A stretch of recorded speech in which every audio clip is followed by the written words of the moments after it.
one of my favorites, and I'm not actually sure who came up with this, but please do not imagine your audience naked. I can't think of a quicker way to disengage with your audience by forgetting about the message and imagining what all they look like without their clothes on. So please, do not picture your audience naked. I haven't heard one story where that's actually been effective. So let's talk about the do's.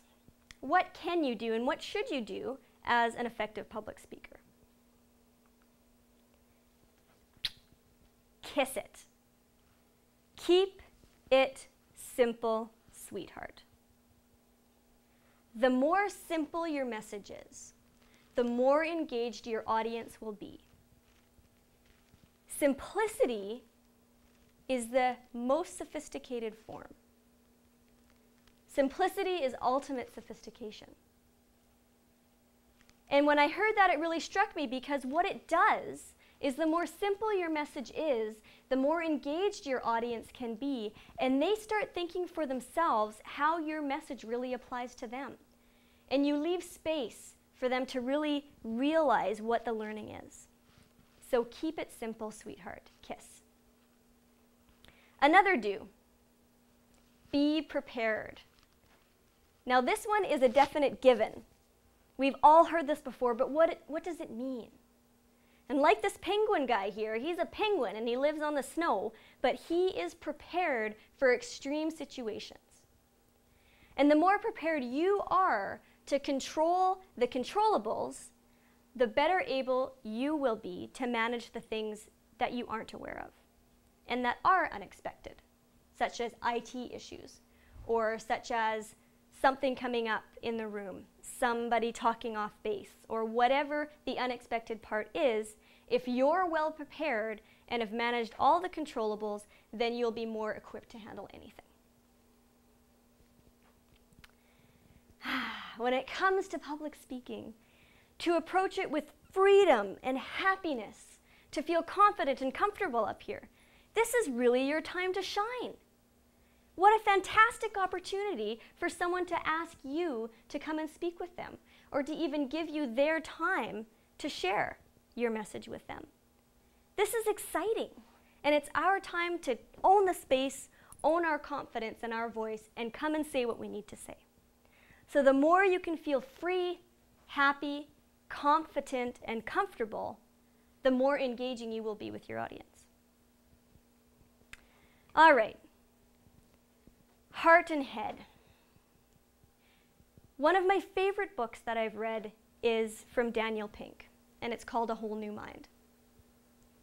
The key thing that I received from his book, the real message that landed with me, is that nowadays we're in a conceptual age. And what that means is we've come from an information age where it was all about facts and figures and knowledge and information sharing. Now we're moving away from that, even in business. It's about the conceptual age, where it's not just left brain logical thinking, it's also the right brain emotional thinking. And he talks about these senses such as play, design, meaning, symphony, words that we probably would have been shot for if we talked about that in business a few years ago. But Daniel Pink says we can't live without them. So gone are the days of being effective just with your head and just with the left brain logic. Gone are the days of telling the head to go one way and the heart to go the other. Because nowadays, to be really effective and engaging in this world, it needs to be this: facts plus feelings. I remember this by saying, think pink. Think about the facts and add pink a little bit of color. So we've heard the do's, we've heard the don'ts. We've talked a little bit about, or I've talked a little bit about, what the status quo is. So great information, but how do I actually make this work for me? Luckily for you, I'm here to talk a little bit about some of the tricks that I have in my back pocket, but I'm not going to share all of them because that wouldn't be totally fair. Content. What's my best trick for content? Well, generally, once we've been asked to speak, or we've asked to speak somewhere, we obviously get an idea. How do we want to spend our time? What is it that we'd actually like to tell these people? Oftentimes this idea turns, and then you'll sit down at your computer and you'll start creating the presentation. Well, my advice to you, first and foremost thing, as soon as your ideas start to come, do this. Step away from your computer. Your computer is the quickest killer of ideas and of creativity, which we'll talk about a little bit later in terms of the process to actually create an effective and engaging speech. But first and foremost, as soon as you're ready to develop your ideas and elaborate on your concept, step away from the computer.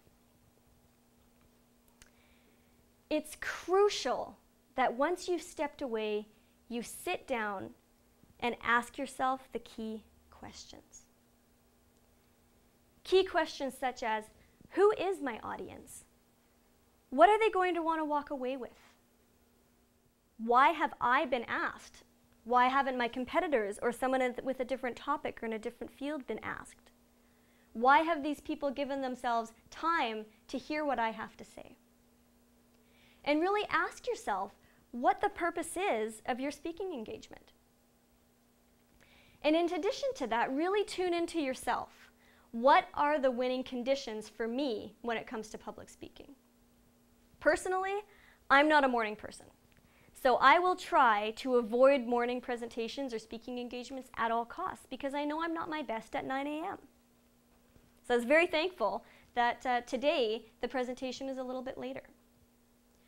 I have checklists, preparation checklists in terms of what do I need to do for myself. If I'm really panicked or anxious about the presentation, I need to remind myself to eat. So I have a checklist for myself that talks about what I need, my food, comfortable clothes, my cell phone, make sure to put it on silent. Great things like check my computer screensaver that it doesn't go on or that the battery doesn't beep because it's low. What are things that I can do to ensure I'm going to be the most comfortable when it's my time to speak? And I also have questions that ask about the room. What are my requirements for the room? How do I want it to be set up? So ask yourself the key questions. Find a time where you can be alone with your thoughts. What this does is it allows you to take all of your ideas that are often in so many different directions because it's exciting to have the opportunity to speak. And it allows you to really distill it down to the main message.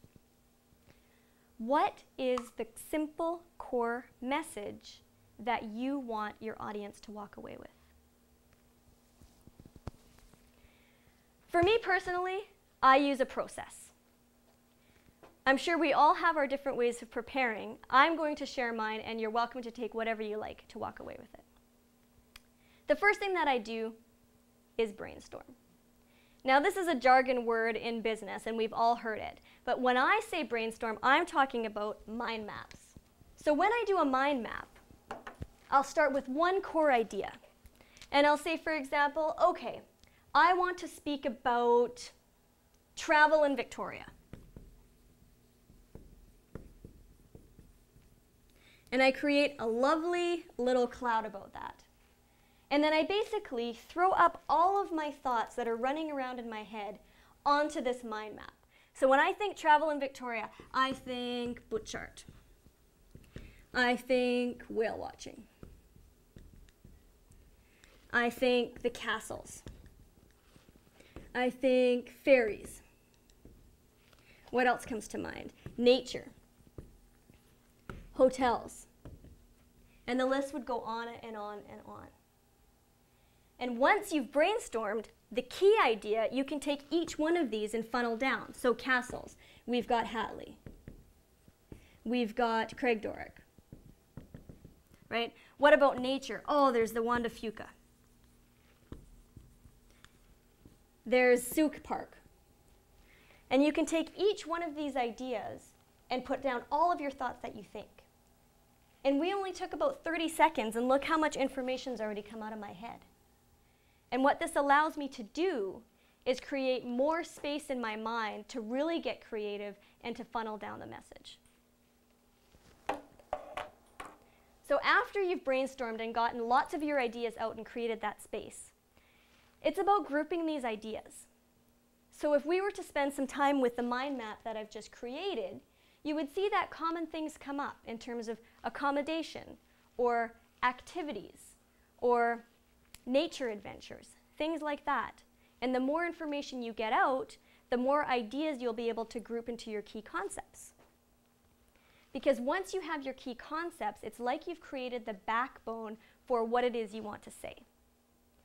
And it also becomes clearer what pieces that you do want to say fit with your main message and which ones maybe don't. Then it's time to get creative. And you do not need to be an artist to be creative. When I talk about creative in terms of public speaking, I'm talking about taking these ideas, taking the backbone you've just developed, and finding and thinking about a creative way that you can communicate it. This kind of funnels back to the Daniel Pink piece, the Think Pink. How can I take these facts and figures around Victoria accommodation and activities and nature reserves and add that feeling part to it? Something that's really going to land my message with the audience. And keep in mind, at this point, you're still not at the computer. You're sitting down somewhere with a pen and a paper, and you're drafting your ideas.